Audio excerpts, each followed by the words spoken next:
When I was a kid, my parents worked pretty much all the time, so they required me to have a babysitter. And my babysitter was always the same girl. She was 16 or 17 at the time, and she was absolutely stunning. Keep in mind, I was around 8 or 9 at the time. But there's one weekend that she came over that I'll never forget. So the night started off like usual. When she got there, she cooked me some dinner. Actually, it was grilled salmon. This girl could cook. And she was super lenient and cool, so after we got done eating, she let me watch an R-rated movie with her. But once it was time to put me to bed is where things got insane. She walked me up to my room and told me goodnight and that she loved me because we were pretty close at the time. Well, I tried going to sleep, but it wasn't working, so I started playing some video games. And after a while, I got bored and still wasn't tired, so I decided to go back downstairs to talk to the babysitter. But when I got downstairs, she was laying completely unclothed on my couch. Doing this? I was at a loss for words. She was so beautiful, and this is the first time I'd seen anything like that in real life, so I could not stop looking. But a few seconds later, she noticed that I was looking at her. Like and follow for part 2.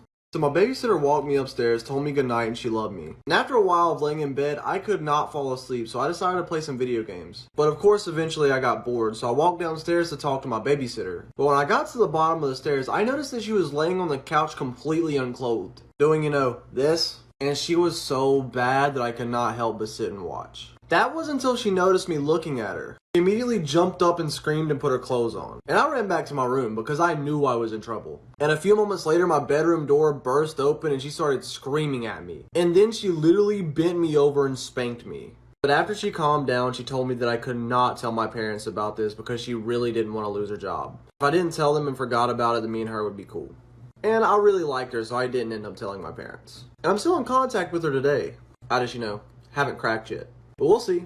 I hope you guys enjoyed that fan-submitted story. Like and follow for more. Storytime, my best friend slept with my boyfriend on my birthday. So a little background information. I was 16 and a sophomore in high school. Well, I have this best friend who we are going to call Sarah. Her and I became super close over the summertime, but she was like on and off best friends with this other girl who we're gonna call Mackenzie. But I had this boyfriend who I was also really on and off with. And Sarah knew about all the problems within our relationship. Well, I guess I underestimated how close Sarah and Mackenzie were, because everything that I told Sarah, she went back and she told Mackenzie. And not to mention, Mackenzie was really close with my boyfriend. So of course, she told my boyfriend everything that I was saying. This ended up causing a huge fight between my boyfriend and I. Well, the night before my birthday, my boyfriend and I were going back and forth arguing. And around 12 a.m., on my birthday, I forced myself to fall asleep. And at around 1 a.m., I woke up to 20 Snapchat notifications, all from my boyfriend. And when I opened them, I saw the worst thing ever. Like for part 2. Part 2 about how my best friend slept with my boyfriend on my birthday. So like I said, I woke up at around 1 a.m. to 20 Snapchat notifications from my boyfriend, and I saw the absolute worst thing ever. The first 5 notifications were just him calling me names, and then all the other ones were just him doing stuff with my best friend. And you guys can already guess what I mean by doing stuff. So at this point, I was heartbroken, I was pissed off, but of course, because I gotta have the receipts, I went and took a video off my sister's phone of everything that he sent me. In the morning, I woke up to a text from an unknown number, and it turned out to be my boyfriend's best friend saying that him and Sarah were now together. So my boyfriend asked me to meet up and apologize. So I met him at this park, and he apologized to me, telling me that he wanted to get back together with me. But I told him to KMA, and I left. Then Sarah came to my house and keyed my car, and then we fought on my front lawn. And then after that, she was texting me about how she was coming back to my house. Like for part 3.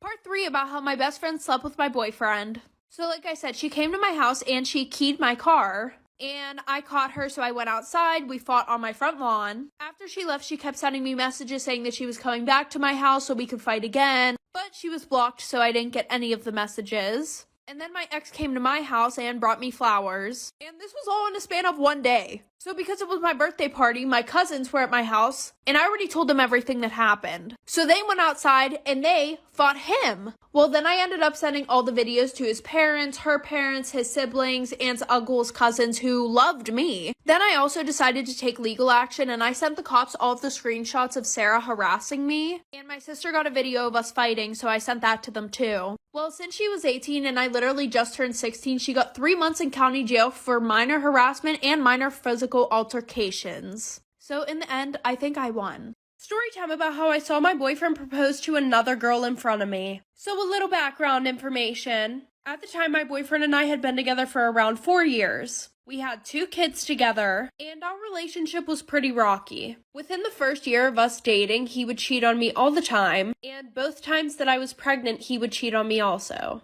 Now, after I popped out the second kid, our relationship was going pretty well. And if you're wondering why I didn't leave him when he was cheating on me all the time, well, it was mainly because I grew up in a broken home. And remembering how hard it was on me whenever my parents broke up, I didn't want that for them. Well, over the past few months, my boyfriend had been traveling all over the country with his dad, going to meetings and stuff because he was getting ready to take over half the company. Well, fast forward, it's a Thursday, and my boyfriend has a meeting with some associates who flew in from out of state, and later that night we were supposed to get on a flight with our friends to go to the Bahamas. Like for part 2. Part 2 about how my boyfriend literally proposed to another girl right in front of me. So like I said, my boyfriend had a meeting with some associates who flew in from out of town, and that night we were supposed to be on a plane to the Bahamas with our friends. So while he was getting ready for this meeting, I went and I dropped the kids off early, and he went to this meeting, and I drove our luggage over to our friend's house because they were just going to drive us to the airport. So my girlfriend and I are super pumped to go on this trip, so we decided to start drinking early, and we went somewhere to get drinks. She suggests this high-end place because the guy at the bar has a crush on her and always gives her free drinks. So we're sitting there having a really good time drinking at the bar. So while we're sitting there, we hear a bunch of clapping and cheering coming from outside. So us being drunk and nosy, we go out there to see what's going on. And what are the chances I walk out there and my boyfriend is down on one knee in front of another girl? And I'm not very confrontational whenever I drink, so I told my best friend to just take me back to her house. When we got back, it was around 6 p.m. And my boyfriend tells me that he's just going to meet us at the airport like for part 3. Part 3 about how my boyfriend proposed to another girl right in front of me. I know this is late, but better late than never. So like I said, we left, I went back to her house, and my boyfriend has the audacity to text me, I'll just meet you guys at the airport. So my best friend's like, what do you want to do? Do you want to go beat him up? Of course I said no, so I told her and her boyfriend to just go to the airport while I figured out what I was going to do, and to not say a word. Which was hard for my best friend because she was confrontational as fuck. So I texted my boyfriend saying that I was sick and I just wasn't going to go to the Bahamas with them, when in reality I was packing up our whole house, leaving him with only his clothes and his shoes. So I put all the stuff in storage and I just decided to move back to my mom's house. And yes, this was in a span of a few days. So the whole time that he was gone, I was acting like everything was okay. On the last day of the trip, I sent him a text saying that I knew about everything. And I said I never wanted to hear from him again and I never wanted him to see the kids again. And he took that quite literally. I never got a text back. Well, 4 months after all this happened, I soon find out that he got a new house in North Carolina with his new wife and they have a daughter on the way. Story time on how I found out my dad had a whole nother family through social media. I'm talking wife and kids. Okay, so my mom and dad met when I was 3, but I could always recall him always being there in my life. So technically, he's my stepdad. They got married, and then 2 years later, my sister was born. In another 3 years, my twin brothers, Trey and Tyrese. On my 17th birthday is when everything came out. Around that time, my mom was 4 months pregnant, and I had posted a picture on MySpace of me and my family at my birthday dinner. Also, I forgot to mention, I wasn't even allowed to have social media. I didn't even have a phone, but I had a computer, but my parents didn't know I had a MySpace account. I think maybe a week after the post, I get a comment from a random person under the name of Sunshine. They say, hey, that's my dad. Are you his cousin or niece? We should talk. The profile pic was a picture of flowers. When I saw the comment, I was a little weirded out, but come back for part 2 if you really want to know what I did afterwards. Part 2 on how I found out my dad had a whole nother family through social media. So I posted my birthday picture. A week later, I get a comment saying, hey, that's my dad. Are you his cousin or niece? We should talk. Me being the investigator that I am, I went through the page, but they really had no pictures, nothing, just pictures of flowers. So I started thinking maybe they probably meant to put that underneath somebody else's post. 2 months go by and I make another post for Mother's Day. It's a pic of me and my mom and my dad in the corner photobombing. Within 5 minutes of the post, I get another comment from that Sunshine account saying, I think we might be cousins. I was a bit suspicious about the account, so I went to my friends about it. When I showed my friend Deja, she said, ignore it because if you show your parents, they'll probably take your computer away because you have a MySpace account. My other friend Alice said maybe y'all could be related, so you should reach out to the page. Later that night, I was feeling very anxious, so I messaged that account, and you're not even going to believe what they told me. Come back for part 3. Part 3 on how I found out my dad had a whole nother family through social media. So I messaged that fake Sunshine account and asked why did they keep making those comments underneath my post. They messaged back 2 hours later saying you were posting pictures of my dad.